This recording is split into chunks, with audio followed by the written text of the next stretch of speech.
Halo teman-teman, kembali di Campus Impian.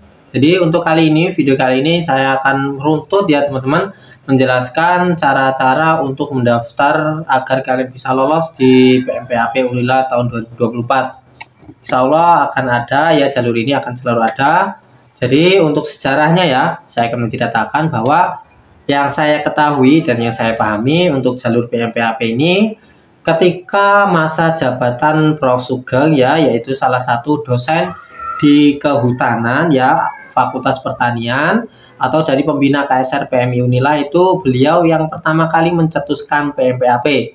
Nah, tujuannya apa? Tujuannya yang pertama itu adalah merangkul ataupun mengajak calon mahasiswa dari pelosok daerah untuk sekolah gratis ya, tapi tidak dengan biaya tambahan gitu ya, beda dengan KIP kuliah. Tapi kalau PMPAP Unila ini adalah pure dari jalur Universitas Lampung ya. Yang kedua ya teman-teman, saya akan menjelaskan beberapa hal yang harus kalian perhatikan agar kalian bisa mendaftarkan atau kalian bisa keterima ya di PMPAP Unila 2024. Yang pertama, teman-teman adalah calon pelamar dari PMPAP Unila ini adalah yang kurang mampu. Jadi kalau misalkan dari teman-teman misalkan orang tuanya PNS, bapak ibunya PNS, saya sarankan tidak untuk mendaftar di PMPAP Unila ya, berikan kesempatan bagi orang ataupun teman-teman kalian. Dan yang kedua, kalian tidak boleh memanipulasi data, baik data yang secara online maupun offline ya teman-teman. Kalau misalkan ya ada hal-hal yang harus diupload, misalkan saja ada foto rumah.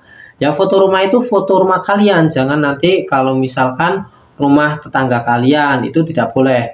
Nah, itu harus rumah kalian ya teman-teman. Yang selanjutnya adalah data yang dibuktikan ataupun data yang diupload dan diserahkan itu adalah punya kalian. Ada kejadian pernah ya teman-teman, prestasi misalkan si A itu mendapatkan prestasi di tingkat kabupaten saja, tapi karena dia ingin mengejar nilai agar dia bisa diterima di PMPAP Unila, itu diganti dengan prestasi di nasional atau skalanya itu sudah di atas provinsi ya teman-teman. Jadi memanipulasi data prestasi itu tidak boleh, dan kalau misalkan itu ketahuan maka akan didiskualifikasi. Dan yang ketiga ataupun yang terakhir, teman-teman harus perhatikan ketika kalian melakukan wawancara. Tips-tipsnya ya ketika wawancara ya, kalian harus yang pertama tetap jujur. Yang pertama ya, di negara ini banyak orang pintar, tapi kalau orang jujur itu sangat kecil ya. Maka dari itu yang pertama itu jujur. Yang kedua ya, kalau misalkan kalian jawab itu harus meyakinkan si pewawancara. Misalkan perkenalkan nama kalian ya. Nama saya Agus, beralokasi atau bertempat tinggal di nah itu jangan, nggak boleh. Misalkan perkenalkan nama saya Agus, saya berasal dari Tanggamus, dari SMA Negeri 1 Suberjo. Nah, itu adalah sikap meyakinkan dari awal saja, itu sudah meyakinkan ketika jawabannya meyakinkan.